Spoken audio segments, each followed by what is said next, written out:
가족이 주님과 만나는 가정 예배.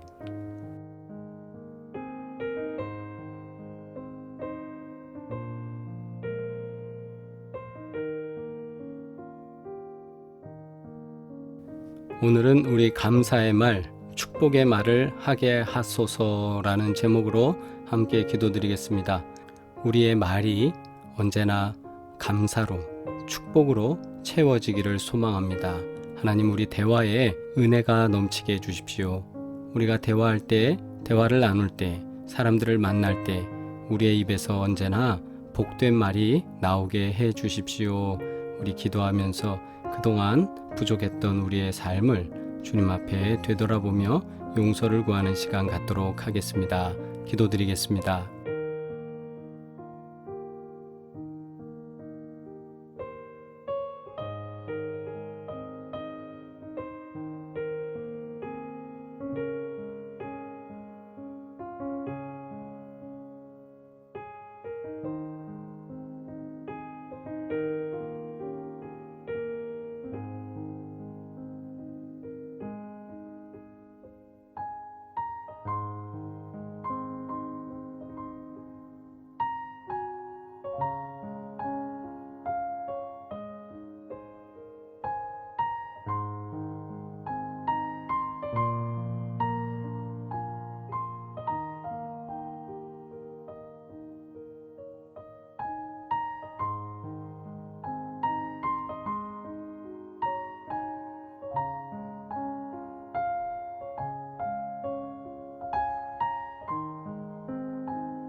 내가 사람의 방언과 천사의 말을 할지라도 사랑이 없으면 소리나는 구리와 울리는 꽹과리가 되고, 내가 예언하는 능력이 있어 모든 비밀과 모든 지식을 알고 또 산을 옮길 만한 모든 믿음이 있을지라도 사랑이 없으면 내가 아무것도 아니요. 아멘. 공동기도 드리겠습니다.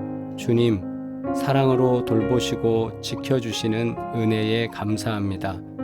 경솔하게 내뱉는 말로 인하여 이웃이 시험에 빠지는 일이 없게 하옵소서.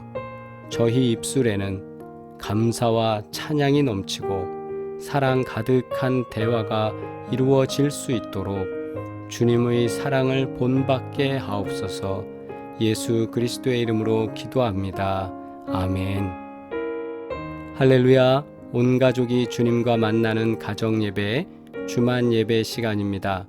오늘도 주님께서 주시는 귀한 은혜를 사모하며 특별히 우리 가운데 복된 언어 생활이 이루어지기를 소원하는 마음으로 오늘 예배 드릴 때에 하나님께서 지키시는 귀한 은혜가 넘치기를 축복합니다. 찬송가 304장 우리 함께 찬양 드리겠습니다.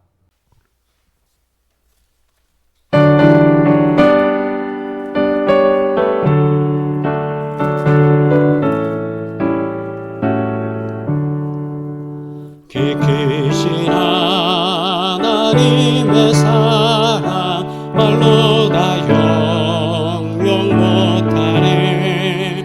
저 높고 높은 별을 넘어 이 낮고 낮은 땅 위에 죄범한 영혼 구하려 대사 언어잼을 삼으시고 죄 용서하셨네. 하나님 크신 사랑은 증량다 못하네. 영원히 변치 않는 사랑 성도여 찬양하세.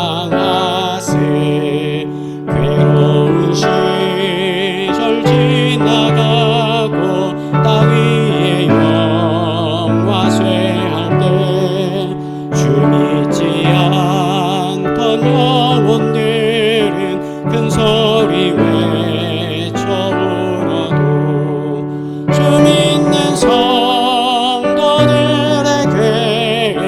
큰 사랑 베푸사 우리의 죄 사했으니 그래 잊을까. 하나님 크신 사랑은 증량다 못하네. 영원히 변치 않는 사랑 성도여 찬양하세. 하늘을 두루마리 삼고 바다를 먹물 삼아도 한없는 하나님의 사랑 다 기록할 수 없겠네. 하나님의 크신 사랑 그 어찌 닿았을까. 하늘 높이 쌓아도 채우지 못하리. 하나님 크신 사랑은 증량다 못하며 영원히 변치 않는 사랑 성도여 찬양하세. 아멘. 주님의 기도 드리겠습니다. 하늘에 계신 우리 아버지여, 이름이 거룩히 여김을 받으시오며 나라가 임하시오며 뜻이 하늘에서 이루어진 것 같이 땅에서도 이루어지이다. 오늘 우리에게 일용할 양식을 주시옵고 우리가 우리에게 죄 지은 자를 사하여 준 것 같이 우리 죄를 사하여 주시옵고 우리를 시험에 들게 하지 마시옵고 다만 악에서 구하시옵소서. 나라와 권세와 영광이 아버지께 영원히 있사옵나이다. 아멘. 성경 봉독입니다. 잠언 15장 1절 말씀 함께 합독하겠습니다. 유순한 대답은 분노를 쉬게 하여도 과격한 말은 노를 격동하느니라. 아멘. 함께 봉독한 잠언 15장 1절 말씀을 통해 따뜻한 말이라는 제목으로 함께 은혜 나누겠습니다. 인생은 말, 즉 대화죠. 말과 많은 상관관계가 있습니다. 말은 인생살이에 있어서 무척 중요합니다. 의사의 말 한마디에 따라서 암 환자가 희망을 품고 견디며 이겨내기도 하고 없던 병도 더 키워서 절망에 이르기도 할 수 있습니다. 예전에 암환우 쉼터 때에 저희가 정기적으로 의사 선생님들을 모시고 세미나를 했습니다. 그때 우리 조경선 목사님께서 모든 일을 주관하셨기 때문에 그렇게 와서 많은 환우들이 또 가족들이 함께 정보를 나누고 대화를 나누는데 그때 이런저런 얘기 중에 얼굴이 푹 상하신 분들, 그런 분들은 대부분 의사 선생님한테 부정적인 말만 듣고 오신 거예요. 그래서 너무너무 근심돼서 얼굴이 많이 어두워요. 그러나 어떤 분은 대화하다 보면 그분은 말씀 중에 자기에게 희망을 준 그 의사 선생님의 말씀을 듣고 긍정적으로 또 어떻게든지 노력해 보려고 그렇게 하는 모습도 봤어요. 그러다가 또 이렇게 얘기하시는 내용 중에 그런 말이 나오더라고요. 의사 선생님 말 한마디 때문에 왔다 갔다 한다고 말이에요. 의사 선생님 뿐만입니까? 목회 생활도 그래요. 목회는 말과 관련하여 더욱 예민한 관계에 놓였기 때문에 항상 긴장하게 되고요. 많은 교역자들이 사역에 있어서 어려움에 빠지는 이유는 바로 말 때문이에요. 말이 원하는 대로 전달되는 게 아니라 듣는 사람 입장에서 알아서 해석해서 듣거든요. 목회뿐만 아니라 교육 현장도 그렇고 인간관계 모든 것은 다 말하고 관계가 돼 있습니다. 그래서 이 말, 어려운 이 대화 어떻게 하면 좋을까 고민하게 되는데요. 오늘 말씀을 통해서 우리에게 주시는 귀한 은혜가 있기를 소망합니다. 말과 관련해서 우리 잘 아는 말씀 있죠. 말 한마디로 천냥빚을 갚는다. 이런 말 있잖아요. 말을 곱게 하면 좋은 대가로 선물을 받는다는 뜻인데 이런 비슷한 내용이 있어요. 말이 고마우면 비지 사러 갔다가 두부 사온다는 말이 있어요. 무슨 말씀인지 아세요? 비지는 두부를 만들 때 나오는 찌꺼기를 가지고 음식을 할 수 있는 거잖아요. 그런데 돈이 얼마 없어서 비지를 사러 두부집에 간 겁니다. 그런데 두부집 가서 두부집 사장님하고 이런저런 얘기를 하다 보니까 두부집 사장님이 비지 사는 돈만 받고 그리고 두부를 주는 거예요. 그게 무슨 말씀이에요? 네, 그래요. 맞아요. 우리가 말 한마디 잘하면 비지 살 돈으로도 두부 살 수 있는 그런 은혜가 나타나기도 한다는 거죠. 최근에 우리 장로님과 전화통화를 하는 가운데 장로님 그런 말씀하셨어요. 최 장로님 댁에 요양보호사와 또 간병을 돕는 분들이 와서 일을 좀 도우시거든요. 근데 새로 이제 한 분이 바뀌었어요. 바뀌어서 새로 와서 일하시는 분이 계시는데 그분이 너무너무 말을 예쁘게 하시는 거예요. 그래서 옆에서 이렇게 답을 주고 대화를 나누는데 너무 마음에 들게 이렇게 해주시니까 하루 종일 병상에 있고 또 왔다 갔다 하기도 불편할 때는 그런 말 한마디 듣는 게 힘이 되잖아요. 기쁘고. 그래서 기쁨이 솟는 모습을 제가 전화통화로 들으면서 저도 마음이 굉장히 기뻤어요. 맞아요. 말 한마디 때문에 사람은 상처받고 말 한마디 때문에 힘도 나고 말 한마디 때문에 정말 관계가 아예 영영 끊어지는 경우들도 있죠. 우리 주변에 이 말이 중요하다라는 건 언제나 우리가 조심조심 하는 거예요.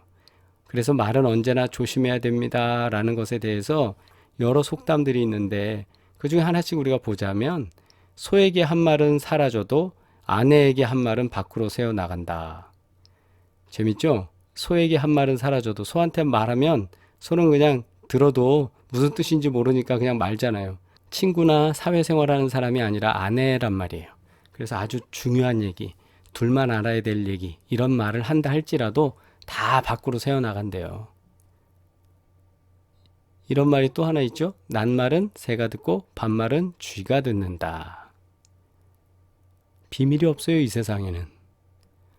말 조심해야 된다라는 말이죠. 또 말이 많은 집은 장맛도 나쁘다. 이게 무슨 뜻일까 해서 봤더니 말만 화려하고 아름다운 사람은 말빨, 그죠? 말빨. 말로만 덕을 보는 사람은 실제로는 덕이 없다. 말만 화려했지 진짜 내용은 없더라. 그런 건 말이 많은 집은 장맛도 나쁘다. 이런 뜻이고. 그리고 들으면 병이고 듣지 않으면 약이다. 어떨 때 우리에게 좋지 않은 말을 하는 사람들 있잖아요. 그런 사람들이 말을 또 전해주는 사람들도 있는데 마음에 거슬리는 말은 듣지 않는 것만 못하다라는 뜻이에요. 그래서 너무 궁금해서 자꾸 들으려 하지 말고 나에 대해서 부정적인 말 하면 그냥 듣지 마세요. 예. 그게 우리 정신 건강에 도움이 됩니다. 아멘? 그 다음에 남의 잔치에 감나라 배나라 한다 이런 말이 또 있어요. 이 말은 자기가 요즘 용어로 얘기하자면 낄끼 빠빠죠. 낄 때 끼고 빠질 때 빠져야 되는데 자기가 무슨 뭐 대단한 위치에 있는 것처럼 자기가 관여하지 않는 일에도 이렇게 개입을 해서 이래라 저래라 하는 그런 말하는 것들. 그래서 이 모든 내용들을 한마디로 얘기하자면 말은 언제나 조심해야 합니다라는 거죠. 이 시간 예배드리는 모든 사랑하는 성도들은 우리 말에 있어서 언제나 조심하기를, 언제나 살피며 말씀하시기를, 언제나 생각하며 말씀하시기를 바랍니다. 저도 어려운 거예요. 근데 그렇게 해야 지혜로운 사람입니다. 제가 오늘 놀이터를 지날 일이 있었어요. 놀이터를 지나는데 남자아이 두 아이들 표정이 조금 어색해요. 그 옆에 애들은 재밌게 놀고 있는데 남자아이들 둘이 좀 이상해요. 그래서 뭔가 이렇게 좀 귀를 기울였더니 한쪽 아이는 1살 정도는 더 많은 것 같아요. 주머니에다가 두 손을 딱 집어넣은 채 상대방 아이한테 뭐라고 얘기하면서 이런 말을 하더라고요. 네가 그렇게 하니까 내가 마음이 상했잖아. 그러면서 막 뭐라고 이제 그 아이가 잘못한 것에 대해서 막 지적을 하는 거예요. 근데 그 옆에 있는 그 상대방 아이는 아무 말도 못하고 그냥 미안해서 고개를 떨구면서 그렇게 대화를 나누는 모습, 싸우는 것 같기도 하고 그런 모습을 제가 잠깐 보면서 지나왔는데 그 모습을 보니까 그런 생각이 들었어요. 어린아이들도 놀다가 대화를 나누다가 보면 자신도 모르게 이렇게 실수하잖아요. 그런 실수 속에서 마음이 상하는구나. 그리고 또 나이 1살도 많다고 좀 큼지막하다고 저렇게 또 몰아붙이고 마치 어른들이 싸우는 것처럼 주머니에 손 넣고 말이에요. 그러고 하는구나. 아, 그러고 보니까 어른들의 모습을 보고 저렇게 할 텐데 라는 생각이 들더라고요. 우리가 언어 생활을 어떻게 해야 되는지, 태도를 어떻게 보여야 할지 한번 우리가 좀 깊이 생각해 볼 문제가 있겠다 싶은 생각이 들었습니다. 자, 우리는 어떤 말을 하며 살아가고 있습니까? 잠언 15장 1절에 유순한 대답은 분노를 쉬게 하여도 과격한 말은 노를 격동하느니라 이랬어요.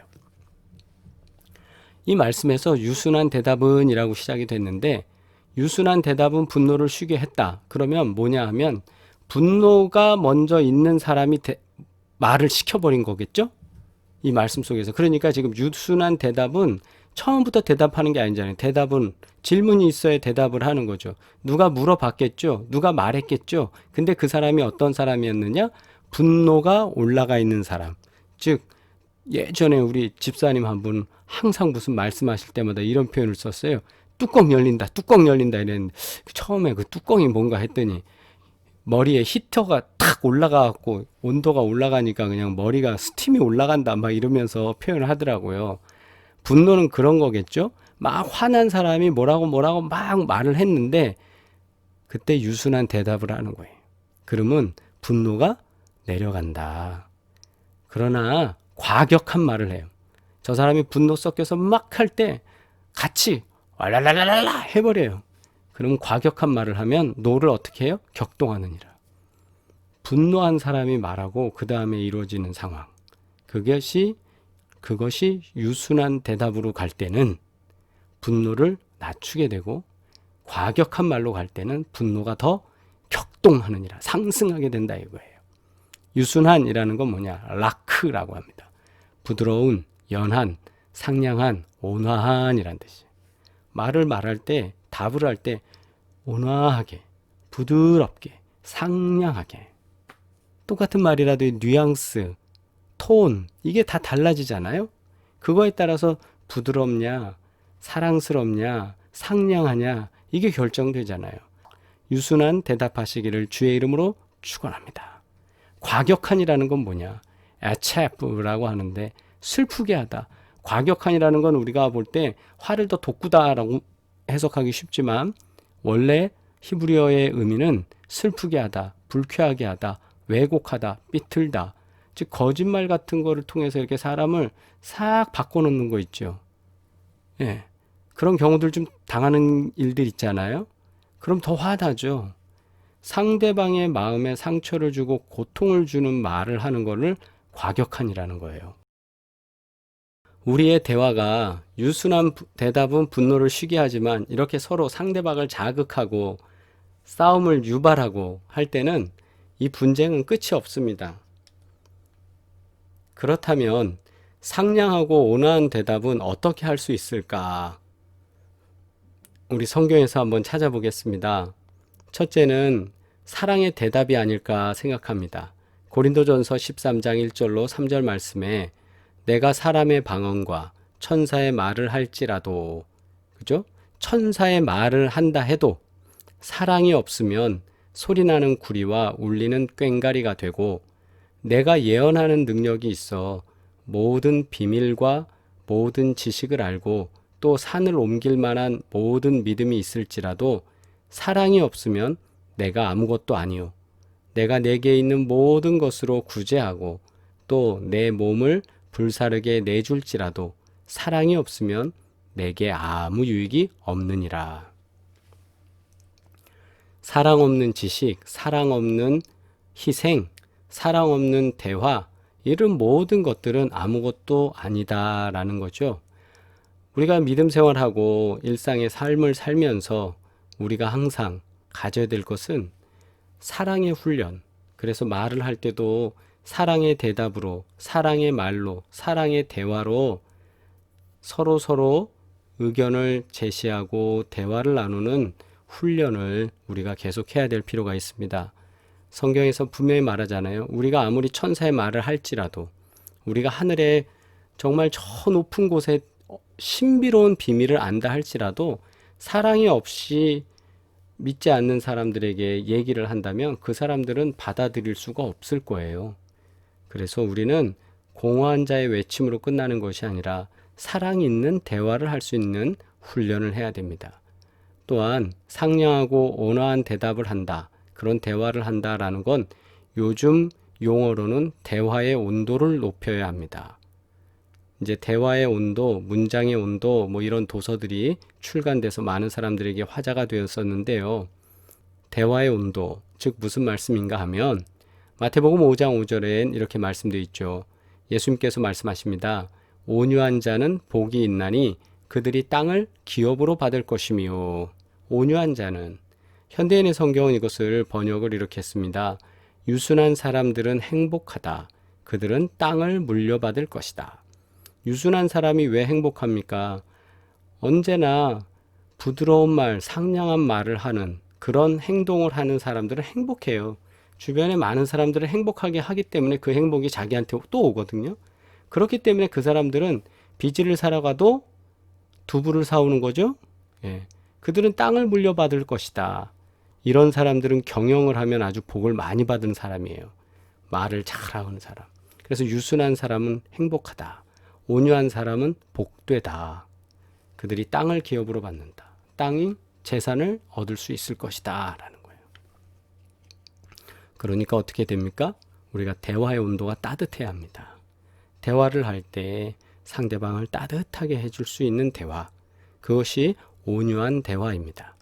그리고 또 하나, 세 번째로 상냥하고 온화한 대답은 감사의 언어 생활입니다. 감사의 언어 생활. 우리 입술에서 감사합니다, 고맙습니다 이런 말을 많이 하는 사람이 있는가 하면, 무슨 모임에 가서 식사를 대접해 드렸는데 이 식당은 뭐가 문제고 뭐가 맛이 없고 이거는 좀, 그러면 식사 대접을 한 사람 입장에서는 되게 미안하죠. 죄송하죠. 조금 맛이 좀 없더라도 맛있게 잘 먹었어요, 감사합니다. 그런 언어를 우리가 또 배울 필요도 있습니다. 왜냐하면 그렇게 자꾸 우리가 언어의 습관화가 됐을 때 감사가 계속 터져 나오는 거예요. 감사는 플러스 찬양으로 가게 되어 있습니다. 감사는 찬양으로 연결이 돼요. 마태복음 15장 18절에 입에서 나오는 것들은 마음에서 나오나니, 불평과 시기와 불만 다 내 안에 있는 마음에서 나오는 거잖아요. 입에서 나오는 모든 것들은 마음에서 나오나니 이것이야말로 사람을 더럽게 하느니라. 그렇다면 감사, 사랑, 찬양 이런 것들이 우리 계속 나오게 한다면 어떻게 될까요? 사람을 깨끗하게 하는 것이 되겠죠. 아멘? 그렇습니다. 그러므로 우리가 감사의 언어 생활을 해야 됩니다. 감사의 언어 생활. 그래서 오늘 말씀 속에서 유순한 대답을 하는 사람이 되기를 원하십니까? 그렇다면 우리는 사랑의 말을 하는 훈련을 해야 돼요. 사랑하는 말. 너 죽고 나 죽자 막 이렇게 싸우는 게 아니라 사랑하는 말을 하는 것이고, 언어의 온도를 높여야 합니다. 언어를 따뜻하게, 상대방이 들을 때 좋게 해석할 수 있도록 그렇게 말하는 습관을 가져야 돼요. 내 속 안에 있는 더러운 것이 올라와서는 내 입을 주관하게 만들면 안 됩니다. 그렇게 하기 위해서는 감사와 찬양이 주관되는 내 입술이 돼야 됩니다. 실천으로 우리 그리스도의 온전함을 이루시길 주의 이름으로 축원합니다. 목사님은 잘 되세요? 라고 물으면 저도 솔직히 말씀드릴게요. 저도 잘 안 됩니다. 저도 노력합니다. 그리고 실천합니다. 훈련합니다. 아마도 이것은 우리가 평생 해야 될 습관적 훈련 중에 하나일 거예요. 경건의 훈련입니다. 유순한 대답을 하는 사람이 되도록 계속 사랑의 말을 하고 언어의 온도를 높이고 내 안에서 나오는 말들이 감사합니다. 고맙습니다. 하나님 찬양합니다. 하나님 감사합니다. 이렇게 되기를 주의 이름으로 축원합니다. 우리의 언어 생활은 상대를 고려하는 유순한 대답입니까? 아니면 상대를 팍팍 긁어내리고 상대를 괴롭히는 말들입니까? 저는 대화 중에도 예쁘게 말하고 유순하게 말하는 사람 제가 봐도 좋아요. 여러분도 그렇잖아요. 그러면 반대로 내가 다른 사람들에게 사랑받고 하나님께 사랑받으려면 어떻게 될까요? 유순한 대답을 나도 해야 될 거 아닙니까? 우리 유순한 대화를 나누는 부부가 되고 가족이 되고 교인이 되고 성도가 되고 이 사회에 그리스도인이 되기를 주의 이름으로 축원합니다. 기도드리겠습니다. 거룩하신 아버지 하나님, 우리가 인생을 살아가는 동안 우리의 입술이 죄악의 말, 더러운 말, 비방하는 말 하지 않도록 언제나 그리스도의 사랑으로 입술을 깨끗하게 보존하여 주옵시고 또한 오늘 말씀처럼 유순한 대답을 할 수 있는 사람 될 수 있도록 날마다 덧입혀 주셔서 사랑의 말을 하게 하시고 또한 주님께서 주신 은혜대로 따뜻한 말을 하게 하여 주옵시고 하나님께 찬양하듯 많은 사람들에게 감사와 고맙다는 인사를 계속 할 수 있는 우리 안에 넉넉한 믿음이 충만한 자 될 수 있도록 역사하여 주시옵소서. 이제는 우리를 구원하신 예수 그리스도의 은혜와 하나님 아버지의 끝없는 사랑과 성령의 교통하시고 인도하시며 복주시는 놀라운 증거들이 주님께 예배드리는 사랑하는 주의 모든 자녀들 가운데 이제부터 영원토록 함께 하시기를 간절히 축원하옵나이다. 아멘. 할렐루야. 우리 채팅으로 인사 나누시겠습니다. 치유와 회복을 위한 기도 계속 드리겠습니다. 하나님께서 노인성 질환, 암, 그리고 또 안과와 관련된 질병들, 면역에 이르는 일까지 강건하게 하시고 충만하게 해주셔서 우리 몸이 강건해야 믿음의 역사도 이룰 수 있는 것이고 선교도 할 수 있습니다. 그리고 하나님께서 일을 시키시는 것 잘 감당할 수 있습니다. 그러므로 하나님께 기도하고 간구하여서 치유와 회복이 이루어지기를 주의 이름으로 축원합니다. 하나님께서 주신 귀한 기업 나날이 부흥 발전하고 성장하고 형통케 될 줄 믿습니다. 우리 1000명의 성도를 위해 기도합니다. 하나님께서 역사하여 주셔서 복된 증거 나타나도록 함께 하실 줄 믿습니다. 다시 만나는 시간까지 믿음 안에서 승리하시길 바라고 우리 유순한 대답으로 많은 사람들에게 복된 언어를 전할 수 있는 하나님의 귀한 성도 되기를 주의 이름으로 축원합니다. 사랑합니다.